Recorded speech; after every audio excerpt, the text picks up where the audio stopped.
시작기도 바치겠습니다. 성부와 성자와 성령의 이름으로. 하느님, 제가 업무의 부름을 받을 때에는 아무리 강력한 화염 속에서도 한 생명을 구할 수 있는 힘을 저에게 주소서. 너무 늦기 전에 어린아이를 감싸 안을 수 있게 하시고 공포에 떨고 있는 노인을 구하게 하소서. 저에게는 언제나 안전을 기할 수 있게 하시어 아무리 강렬한 화염 속에서도 한 생명을 구할 수 있는 힘을 저에게 주소서. 신이시여, 내 차례가 되었을 때를 준비하게 하시고 불평하지 않고 강하게 하소서. 내가 들어가서 어린아이를 구하게 하소서. 나를 일찍 거두어 가시더라도 헛되지 않게, 그리고 그가 내민 손을 잡게 하소서. 영광이 성부와 성자와 성령께,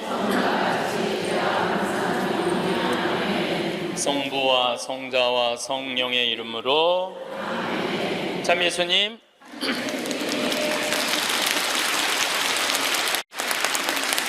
제가 방금 드린 기도는 어느 소방관의 기도입니다. 우리 생명을 책임지는 소방관들이 얼마나 애절하게 자기의 목숨을 바쳐서 사람들을 살리고 있는지 이 기도문을 읽으면서 많은 생각을 하게 됐습니다. 우리는 직업에 귀천이 없다고 이야기합니다. 그런데 제가 소방관들의 삶을 조금 들여다보니까 직업에 귀천이 있더라고요. 우리 한국 사회에서는 이번 여름에 알래스카 강의를 갔었는데 마침 소방관 팀장, 거기는 캡틴이라고 부르는데 팀장 집에 머무르게 됐어요. 그래서 너무 궁금하잖아요. 특별한 직업을 가진 분이니까. 그리고 미국에서 인기 직업 1위는 소방관이에요. 그래서 제가 물어봤어요. 보통 소방관 처음 되면은 월급을 얼마를 받느냐? 그랬더니 한 4천만 원 정도 받는데요, 연봉이. 그리고 1년 반 훈련이 끝나갖고 정식 소방관이 되면은 6,500만 원 정도를 받는데요. 근데 우리나라 소방관은 정식적으로 소방관 합격을 해갖고 임명을 받으면은 첫 월급이 얼마냐면은 140만 원이에요. 사람의 생명을 이렇게 건지는 소방관들이 연봉이 이런 거 저런 거 다 따져서 한 2,500, 많을 때는 3천만 원밖에 되지 않습니다.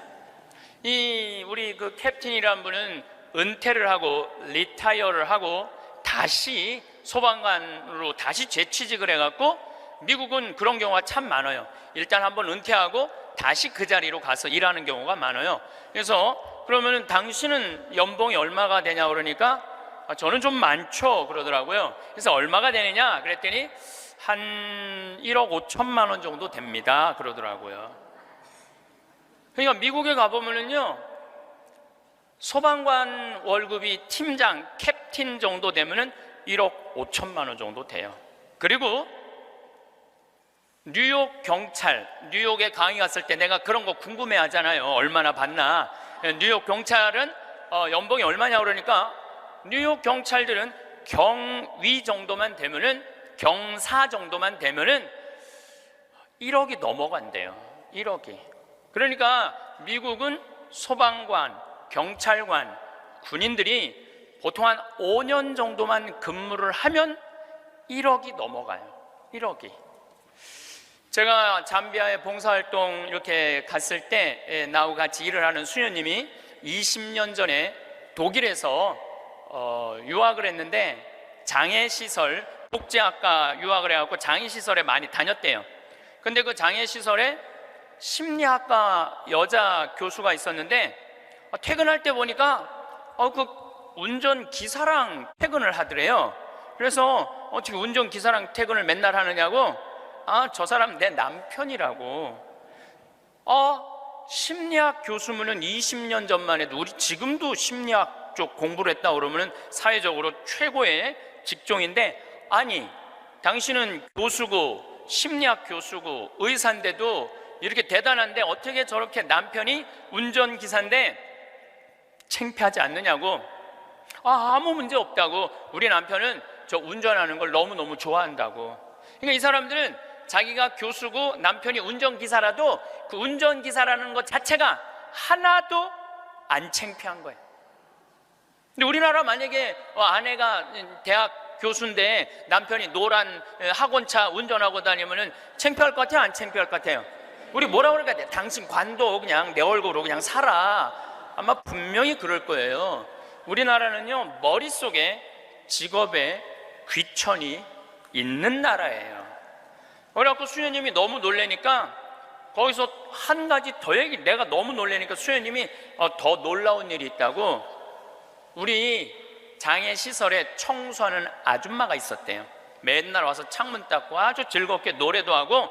근데 하루는 동양 수녀님이니까 수녀님 우리 집에 초대하고 싶다고. 그래서 그 청소하는 아줌마 집에 갔대요. 갔는데 집이 대궐처럼 으리으리하더래요. 근데 딱 나오는데 그 집 청소하는 아줌마가 이런 대궐집에 청소하는 그 뒷방에 있나? 갔는데 그 청소하는 아줌마가 알아볼 수 없을 만큼 귀부인의 옷을 입고 딱 나오더래요. 그래서 수녀님 너무 놀래갖고 어떻게 된 거냐고 그랬더니 나는 사실은 내 남편이 철도 청장이라고, 이 독일의 철도 청장인데 나는 청소하는 게 너무너무 즐거워서 내가 청소하러 가는 거라고. 그러니까 자기 남편이 철도 청장이라도 자기가 청소하는 게 하나도 안 창피한 거예요. 우리나라 지금 철도 청장 부인이 지금 무슨 동방자애 학교 가갖고 청소하고 앉아있다고 그러면 그 월급 다 받는데, 그래갖고 그 월급 받아갖고 그 부인은 어떻게 하느냐 하면은 기부를 한대, 도네이션을 한대요. 자기 너무너무 즐겁다고. 그러니까 직업에 귀천이 없어요. 그 우리 알래스카에서 내가 한 일주일 동안 그 집에서 지냈는데, 이 캡틴은 요트가 있어요. 집에 요트, 그리고 그 캠핑카 있죠. 차 안에 침대도 있고 음식도 해 먹을 수 있는 캠핑카도 있고. 그래서 나하고 동갑이에요. 또 그 친구가 신부님 여행 가자 그래서 정말로 요트도 타보고 캠핑카도 타보고, 우리나라의 소방장 정도, 팀장 정도인데 그렇게 행복하게 잘 살고 있더라고요. 근데 우리나라 사람들 머릿속에는 행복의 등식이 뭐냐면은 1등 서울대, 판검사, 행정고시 봐갖고 사무관, 국회의원, 이게 행복의 공식이야. 그래서 막 청소를 한다든가 소방관을 한다든가 경찰관을 한다든가 그런 거 들떨어진 애들이 하는 거라고 생각을 하고 있는 거야. 그리고 실질적으로 월급도 어떻게? 아주 적고. 우리나라 국회의원들은 1년에 월급이 한 1억 한 3천만 원 정도 돼요. 1억 3. 그런데 뭐 보좌관 또 뭐 운전기사 뭐 다 하면 한 국회의원이 얼마를 쓰냐면 7억을 써요. 7억을 써요. 한 국회의원들이 어마어마하게 쓰는 거죠. 그런데 1000을 기준으로 하면 노르웨이 국회의원들은 일을 1000개를 하면은 우리나라 국회의원들은 그렇게 많은 돈을 벌고도 105개 정도밖에 안 한대요.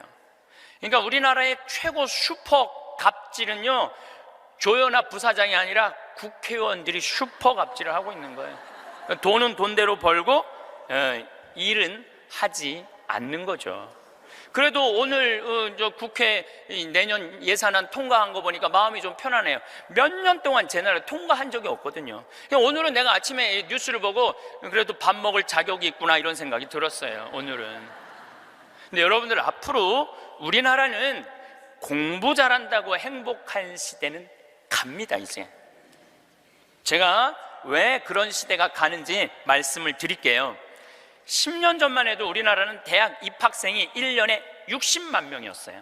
60만 명. 근데 2020년에는 대학 입학생들이 1년에 몇 명이냐면 30만 명으로 줄어들어요.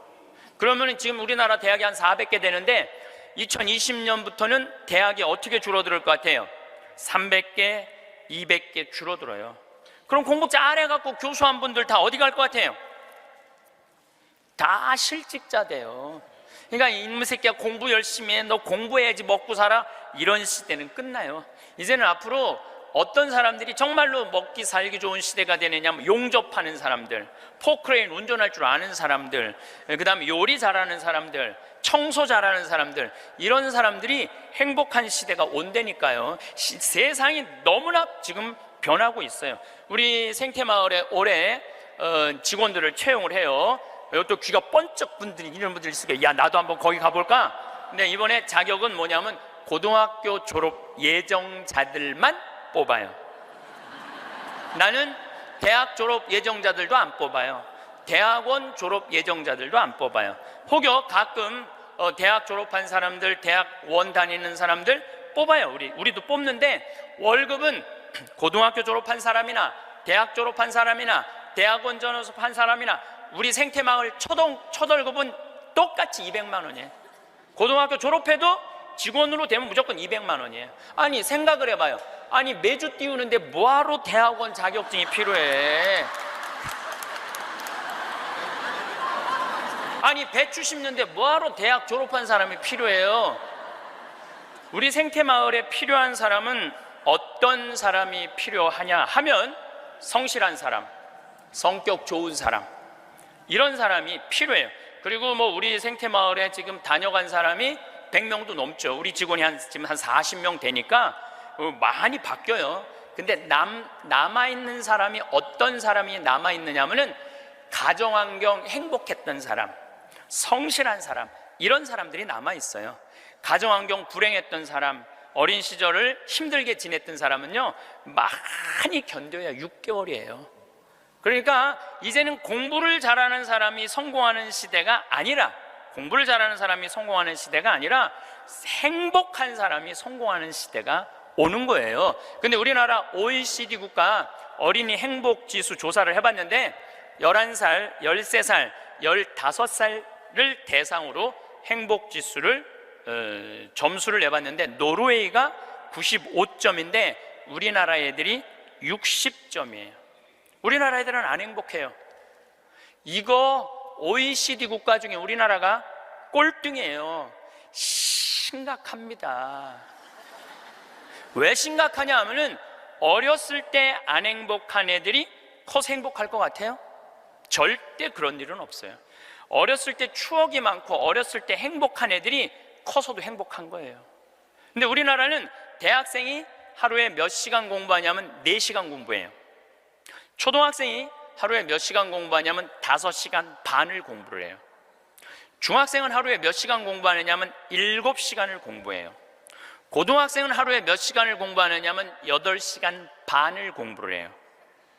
그럼 여러분들 하루에 8시간 반을 공부한다 그러면은 밥 먹는 시간 1시간, 1시간, 1시간, 3시간 빼고, 그것도 못 먹는다고 그러긴 하지만은, 그리고 학교 가는 시간 빼고, 그러면은요 애들은요 잠자는 거 빼고는 공부만 하는 거예요. 그러니까 얘네들은 엄마, 아빠, 형제들이랑 먹고 마시고 놀 시간이 없어요. 제가 지난 시간에도 말씀드렸지만은 이 세상에 가장 중요한 일은 뭐냐면은 먹고 마시고 노는 일이에요. 우리가 여러분들 왜 예수님하고 추억이 많아요? 예수님은 세리와 죄인들과 먹고 마시고 놀았기 때문에 추억이 많은 거예요. 만약에 예수님이 우리랑 먹고 마시고 놀지 않았다면 우린 추억이 하나도 없을 거예요. 오늘 복음도 막 병자들 고쳐주고 난 다음에 너무너무 마음이 안타까워. 예수님이 너무너무 안타까우니까 내가 마음이 아프다. 저 사람들 먹을 걸 우리가 주자. 그러니까 예수님 먹는 거 진짜 중요하게 여기신 분이에요. 우리가 주자. 없습니다. 아무것도 빵 몇 개 하고 물고기 몇 개밖에 없습니다. 그래도 너희들이 줘라. 다 줘서 배불리 먹여서 보내신 분이 예수님이에요. 그러니까 성서에 보면 먹는 얘기 참 많이 나와요. 예수님 첫 기적도 가나의 혼인잔치에서 먹는 얘기죠. 그렇죠? 세린네 집에 가서 먹었죠. 자케온네 집에 가서 먹었죠. 사마리아 여인하고는 우물가에서 물 먹으면서 얘기했죠. 그러니까 먹고 마시고 노는 일은 참으로 중요한 일이에요. 그럴 때 추억이 많은 거예요. 근데 우리나라 초등학교, 중고등학교 아이들은 엄마 아빠랑 먹고 마시고 놀 일이 없어요. 그러니까 커서도 엄마 아빠하고 추억이 하나도 없는 거예요. 행복했던 순간도 없고. 미국 애들은, 초등학교 애들이, 우리나라 애들은 5시간 반 공부하는데 미국 애들은 초등학교 애들이 하루에 몇 시간 공부하느냐면 2시간 반 공부해. 그러니까 이거는 공부하는 흉내만 내는 거야. 그 얘네들은 계속 먹고 마시고 노는 거예요. 계속. 제가 미국 강의를 가보면은요, 얘네들이 하는 거는 정말로 먹고 마시고 노는 일이에요. 유럽, 북유럽 애들은 말할 것도 없고 학교 가서도 계속 놀아요. 우리처럼 학원 가갖고 영어, 수학 막 계속 뭐 글쓰기, 뭐 웅변 그런 거를 하는 게 아니라니까요. 그런데 놀랍게도 핀란드 고등학생은 하루에 4시간 공부하는데 우리나라 애들은 하루에 8시간 반을 공부를 해요. 그런데 수학 점수가 핀란드 애들은 544점이고 우리나라 애들은 542점이에요.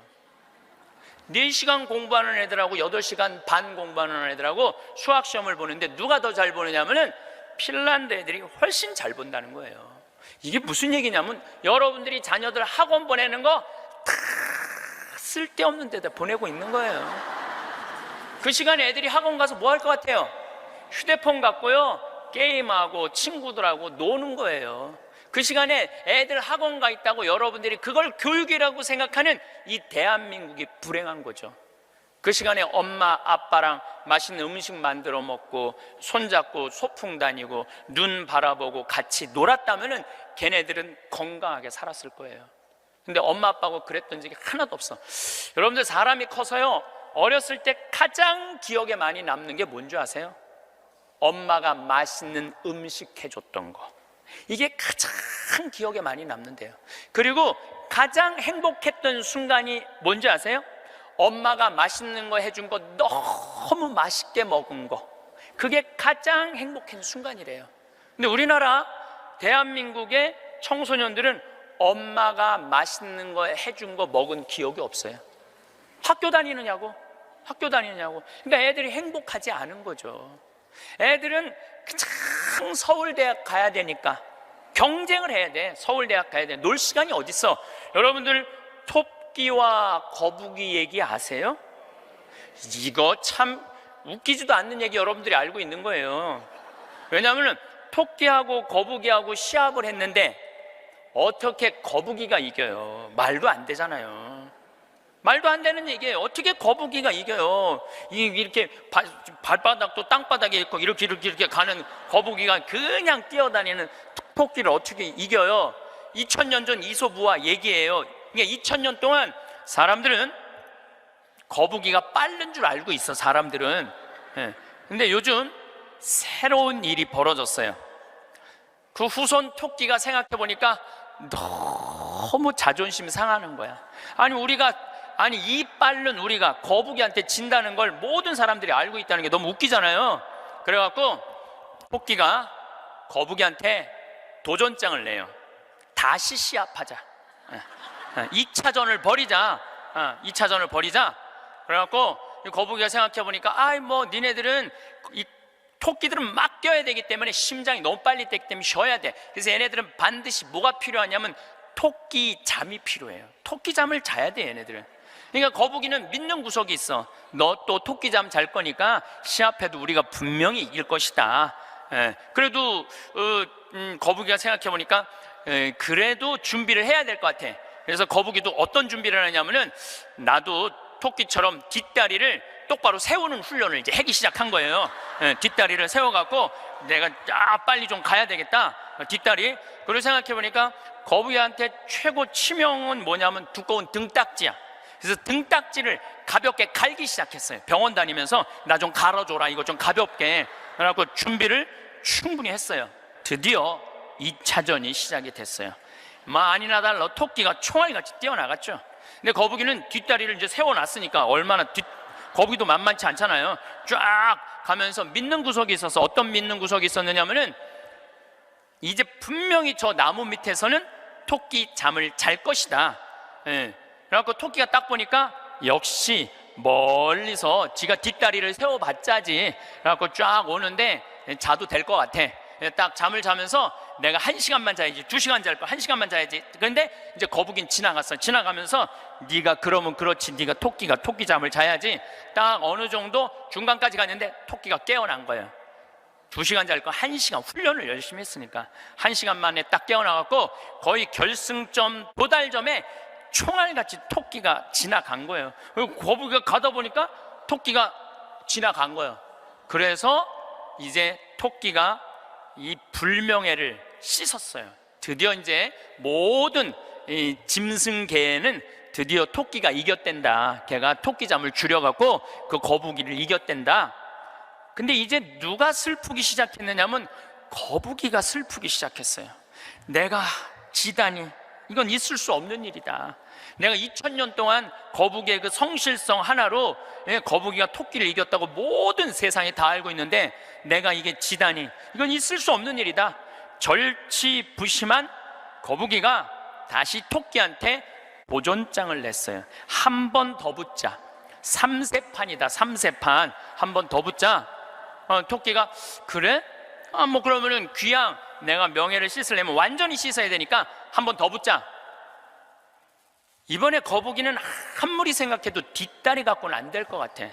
앞다리까지 세우는 훈련을 한 거야. 이거를 이렇게 똑바로 세우는 훈련을 한 거야. 그래갖고 정말 피나는 훈련을 해갖고 근육을 다 세웠어요. 그리고 생각해보니까 이 등딱지는 갈아서 될 게 아닌 것 같아. 현대 세계가 왔으니까 그 저기 우주 비행선에 쓰는 아주 가벼운 합금판 뚜껑이 있다는 얘기를 듣고 그걸 가갖고 갈았어요. 이 뚜껑을 너무너무 가볍게. 토끼 못지않게 이제 이 속력이 났어요. 근데 거북이가 아무리 생각해도 그거 갖고 안 될 것 같아. 그래서 마지막 한 수를 가지고 있었어요. 분명히 토끼가 저 나무 밑에서 잘 거니까 저 나무 밑에 수면제를, 이 분말가루를 설치를 해둬갖고 리모컨으로 터트리면은 완전히 내가 보낼 수 있다. 비장의 카드까지 준비해놓고 이제 도전장을 내민 거죠. 토끼는 아무리 생각해도 이번에 지면은 다시는 회복할 수 없을 것 같아요. 그래갖고 토끼는 어떤 훈련을 했느냐 하면은, 어떤 훈련을 했냐면 토끼잠을 안 자고 목표 지점까지 가는 훈련을 했어요. 토끼잠을 안 자고. 그래갖고 드디어 3차전이 벌어졌어요.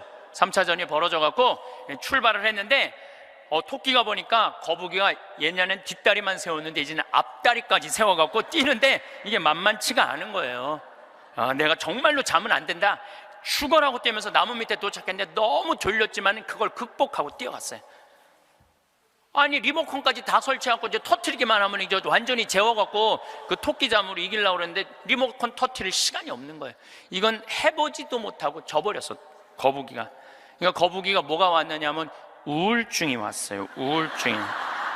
우울증이 야, 내가 저 토끼한테는 정말로 어떻게 해볼 도리가 없단 말인가. 너무 우울증이 슬퍼갖고 이제 자살까지 생각을 했어요. 근데 할아버지가 그 손자 거북이를 보고 이런 말을 해요. 거북아, 손자야, 슬퍼하지 말아라. 너 토끼가 몇 년 사는 줄 아냐? 잘 모르는데요. 토끼는 그렇게 죽어라 하고 뛰기 때문에 토끼 수명은 7년이다. 7년. 근데 우리 거북이들은 수명이 얼마인 줄 아냐? 우리 거북이들은 할아버지가 지금 몇 살이에요? 내가 지금 190살이다. 우리 거북이는 느리기 때문에 수명이 200살이다. 너는 느린 게 네 본질인데 왜 토끼 이기려고 그 되지도 않는 뒷다리 앞다리 세우고 왜 그렇게 인생을 힘들게 사느냐. 너는 천천히 사는 게 너의 운명이다. 그 생각을 해보니까 가만히 생각해 되지도 않는 시합을 2000년 동안 한 자기 거북이하고 토끼, 그게 웃긴 거예요. 그래서 이 거북이는 천천히 다니고 자기의 그 본성에 따라 사니까 사는 게 너무너무 즐거워요. 그러니까 느린 게 빠른 것보다 훨씬 좋구나. 빠르면 7년밖에 못 사는데 느리니까 200년을 사니까 아무리 토끼가 빠르면 왜 빨리 죽는데. 그런데 지금 대한민국은 우리 자녀들을 거북이로 안 키우고 뭘로 키우냐면 토끼로 키우고 있어요. 토끼로 7년밖에 안 살릴 생각을 하고 토끼로 키우고 있어요. 그렇게 가장 큰 희생자가 된 사람이 누구냐면은 사도세자예요. 여러분도 사도세자 얘기 알죠? 네, 사도세자가 언제 죽었느냐면 1762년 이모년에 5월 13일 날 뒤주에 들어가고 5월 22일 날 죽었어요. 8일 동안 있다가. 그런데 이 사도세자는 아버지가 영조인데 아버지의 첫째 아들이 효장세자가 있었는데 9살에 죽어요. 9살에 죽다가 40이 넘어서 아들 하나를 얻어요. 이게 바로 이선, 정조는 이산, 정조의 아버지인 사도세자의 진짜 이름은 이선이에요. 사도세자는 죽고 난 다음에 영조가 불러준 이름은 슬픔을 생각해라, 생각살자 슬플도자, 그래갖고 사도세자고 진짜 이름은 이선이에요. 그러니까 40이 넘어서 아들을 하나 얻었으니까 효장세자가 죽고 난 다음에 너무너무 슬펐는데 이 영조는 이 아들이 너무너무 귀했던 거야. 그래갖고 2살에 사도세자 책봉을 해요. 근데 얘가 얼마나 똑똑했느냐 하면은 2살 때 왕자라는 한자를 보고 아버지가 이게 무슨 자냐 그러면 아버지를 가르쳤어요. 이게 아버지 자다. 왕자를 보고 세자짜리를 보고 이거는 무슨 자냐, 이건 나다. 2살짜리가 5살 때 효경을 줄줄줄줄 외워요. 영조라는 임금은 공부하기 너무너무 좋아했던 임금이거든요. 그러니까 이게 진짜 똑똑한 놈 한번 만들어 보겠다고, 똑똑한 놈 만들어 보겠다고 선생을 몇 명을 들이냐면 20명을 들여요. 그래갖고 아침, 점심, 저녁으로 가르치는 거야. 계속 가르치는 거야. 그리고 이제 시험을 아버지가 나와서 보는 거예요. 너 사서삼경에 이게 무슨 뜻이냐? 그러면 20명이 둘러있고 5살, 6살짜리가 까먹을 수도 있잖아요. 그러면 대답을 못하면은요, 영조가 눈을 부라리면서 이놈 그것도 모르느냐고. 근데 세자는 때릴 수가 없었어요. 누구를 때리냐면 세자를 업고 다니는 내시를 때리는 거예요. 대신 맞는 거예요. 그러니까 여러분도 어린아이가 생각을 해봐요. 내가 문제 하나 못 맞추면은 저 내시들이 두들겨 맞으니 얼마나 이 스트레스를 많이 받아요. 그런데 7살, 10살 때는 칼싸움 하는 거 좋아하잖아요. 저도 어렸을 때 맨날 산에 가고 나무 잘라갖고 맨날 칼싸움 해갖고 여기 맨날 여기 찢어지고 그랬던 기억나요. 이 선은 상궁들하고 칼싸움을 해요. 그걸 본 영조는요, 이 상궁들을 때려 죽여요.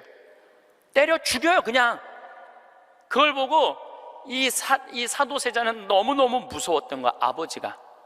그런데 딱 12살이 되면서 사도세자는 공부하기가 싫어요.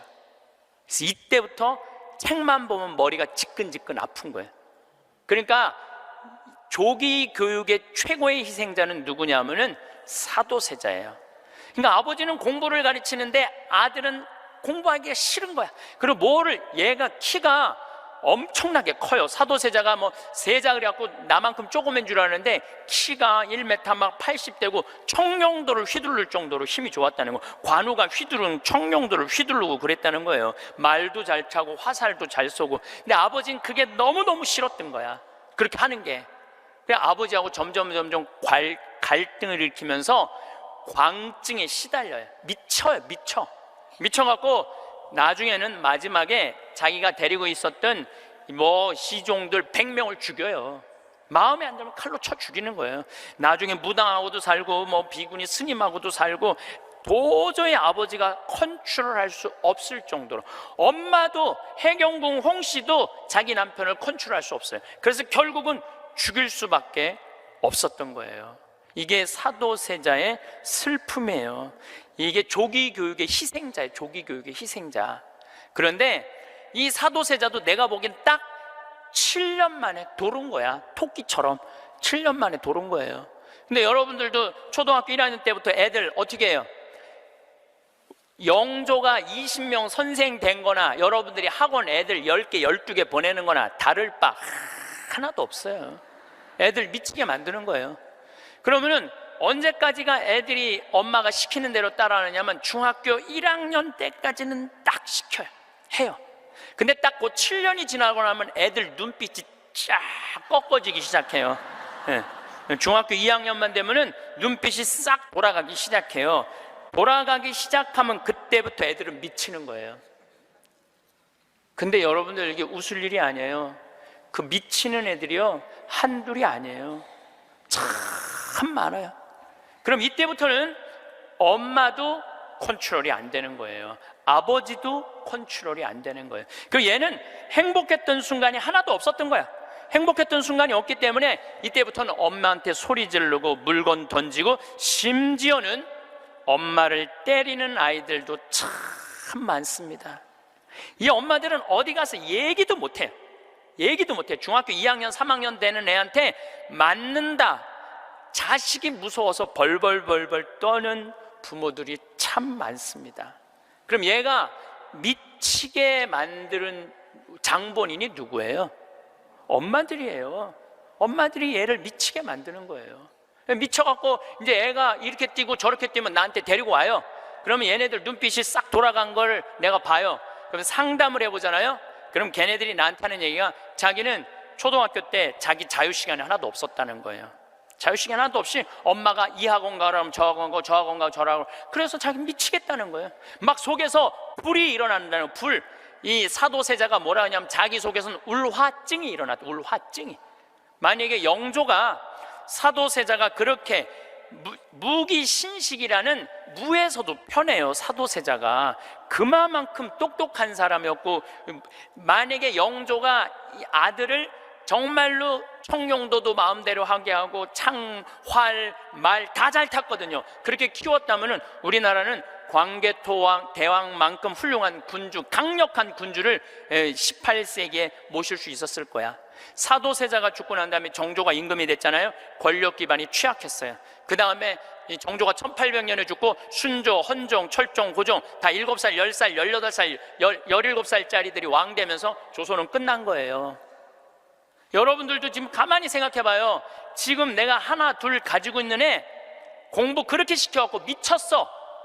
그렇게 미쳤어? 그러면요 그 집안은요 나중으로도 희망이 없는 집안이에요. 그리고 참 고치기 힘든 병이 뭔지 아세요? 정신병이에요. 제가 수많은 사람들을 만나면서, 수많은 아이들을 만나면서 가장 고치기 힘든 병이 정신병이에요. 우울증이라든가 조울증이라든가 이렇게 걸린 사람들은 평생 병원에 들락날락하고 평생 약 먹다가 결국은 그렇게 죽는 거예요.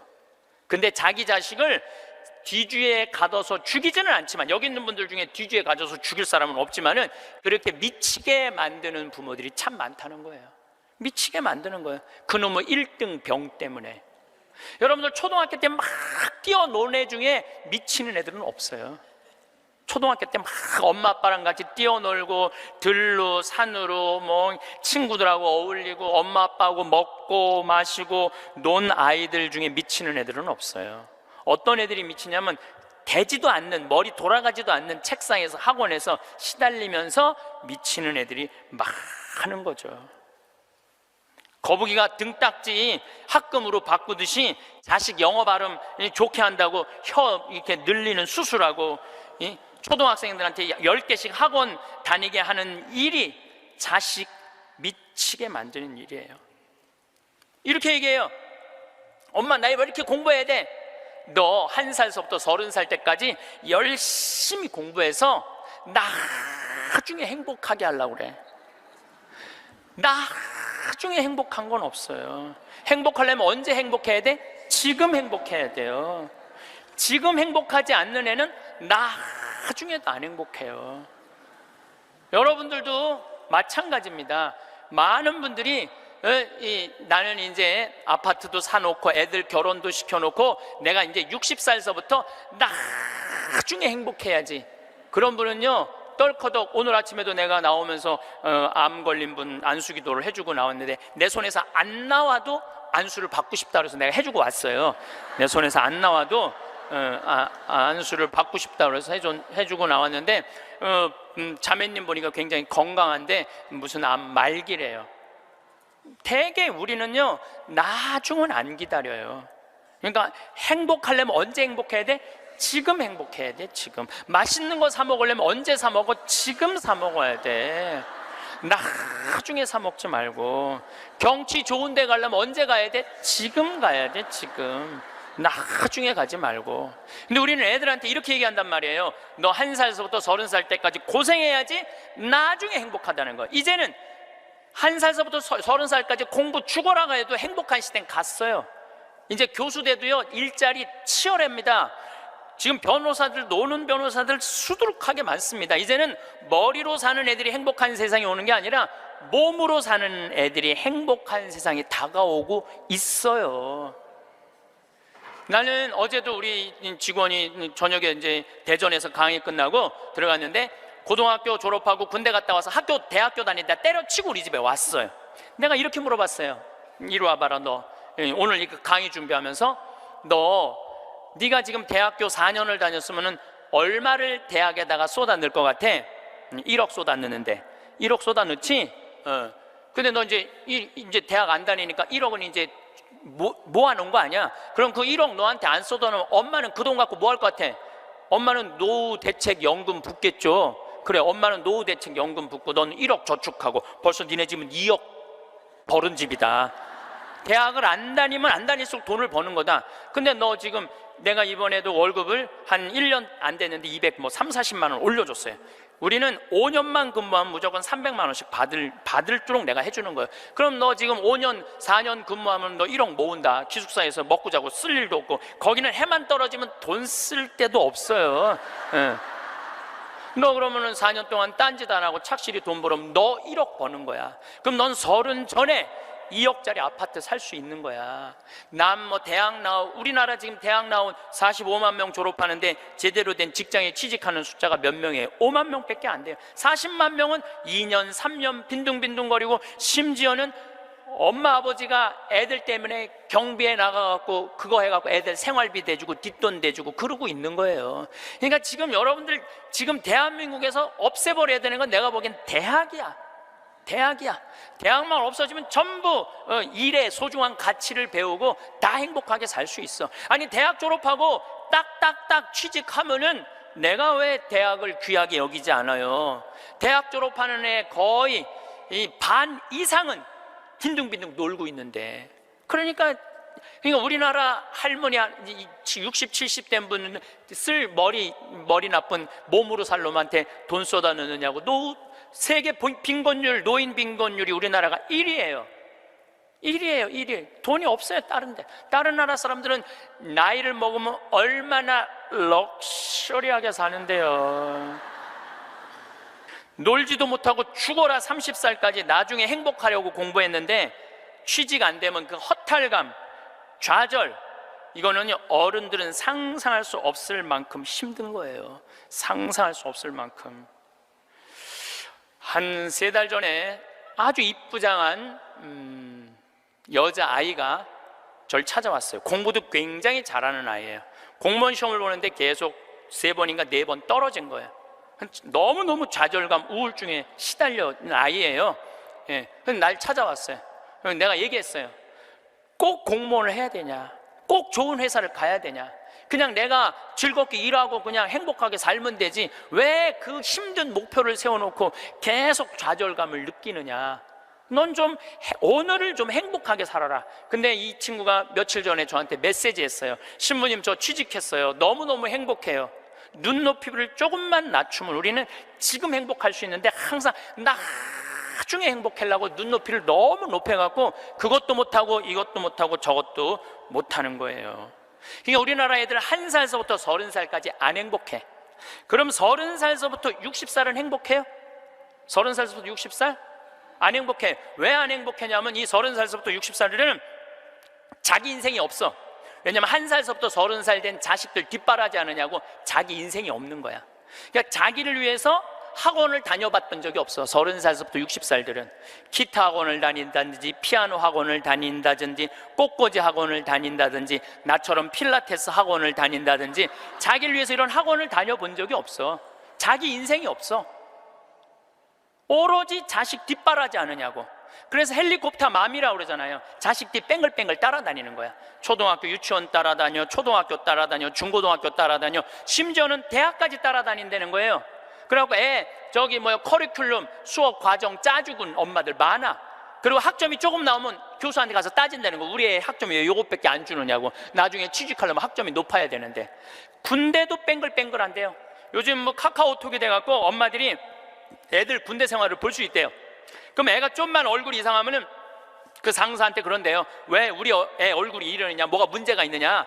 그러니까 그 군대 가서도 엄마가 애를 책임져 주는 거야. 그래서 요새 군대 상사님들이요, 사병 돌보는 일보다 사병 엄마 돌보는 일이 더 바쁘대요. 심지어는 회사까지 따라다니는 거야. 애가 회사에 취직을 했는데 대리 진급을 못하면 부장한테 가서 따진다는 거. 우리 애가 뭐가 모자라서 대리 진급을 못하느냐고. 평생 자식주의를 뺑글뺑글 따라다니는 걸 뭐라고 그러냐면 헬리콥터 맘이라고 그래요. 헬리콥터 맘. 또 아버지들은 요즘은 많이 줄어들었지만 한동안은 기러기 아버지가 40만 명까지 있었어요. 40만 명 기러기 아버지가. 이 기러기 아버지들은요, 자식들 한 달에 부인 것까지 하려면 700에서 1000만 원을 보내줘야 돼. 그러면은 보통 10년 정도 가 있으면요, 이 기러기 아버지는 10년 동안 인생이 하나도 없는 거예요. 자식도 없고 아내도 없고 돈도 없는데 뭐 돈만 버는 기계로 사는 거야. 그러니까 자기 인생을 못 사는 거. 30살서부터 60살들은 자기 인생이 없는 거예요. 근데 문제는 60살 때 30살 된 자식이 이렇게 말합니다. 엄마, 이제 엄마 인생 살아. 자기를 위해서 살아봤던 적이 없는데 내 인생을 살으라는 거야. 살 줄을 모르는데. 30살서부터 60살은 뭐 해야 되는 나이냐면요, 자아실현해야 되는 나이야. 자아실현이라는 게 뭐예요?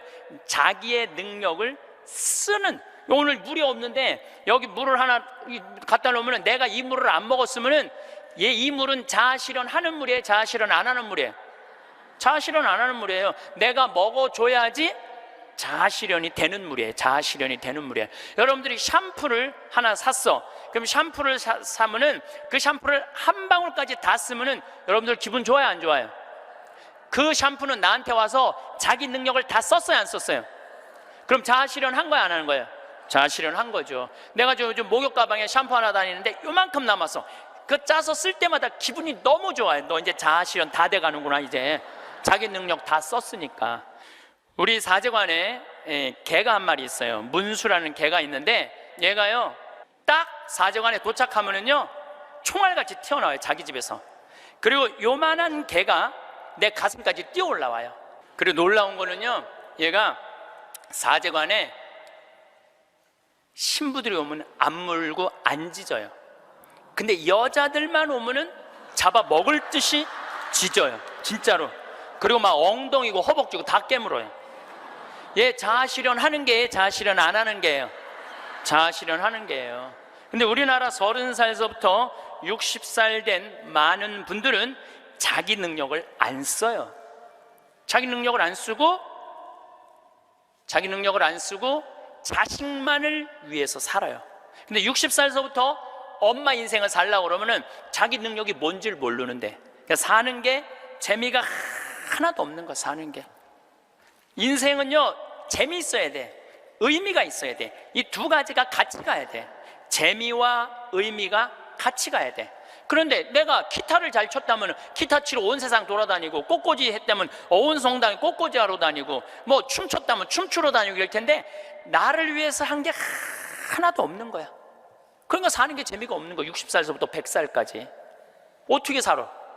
그러니까 우리는 1살서부터 30살도 안 행복하고 30살서부터 60살도 안 행복한 거예요. 그럼 60살서부터 100살은 행복하냐?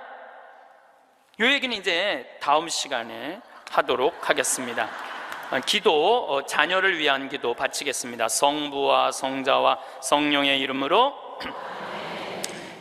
주님, 나를 고쳐주소서. 가끔 자녀를 나의 투자의 대상으로 여기는 착각을, 나의 삶을 자녀에게서 보상받으려는 유혹을 다 너를 위한 것이다 라고 하면서 궁극적으로 자신을 위했던 이기심을, 그리하여 자녀가 나에게 속해 있지만 내 것이 아님을 깨닫게 해주소서. 나로 하여금 부모로서의 권리보다는 의무로, 자녀의 성장보다 내가 먼저 성숙해짐으로 그들을 훈계하게 하소서. 자녀를 이끌어주되 강요하거나 협박하지 않으며, 사랑하는 자녀들을 돕되 대가를 기대하지 않으며, 자녀가 누릴 수 있는, 실패할 수 있는 자유와 선택할 수 있는 권리를 빼앗지 않게 해주소서. 자녀의 슬픔과 기쁨을 가볍게 취급하지 않으며, 자녀의 성공과 실패를 과소평가하지 않고, 자녀의 하찮은 질문에 진지하게 대답하게 하시고, 사소한 행동 방식도 존중함으로 존경받는 어른이 되게 해주소서. 그래서 유명한 사람으로가 아니라 유능한 사람으로, 인류의 사람으로가 아니라 유일한 사람으로 우리의 자녀들이 자라가게 해 주소서. 성부와 성자와 성령의 이름으로 아멘. 네, 감사합니다.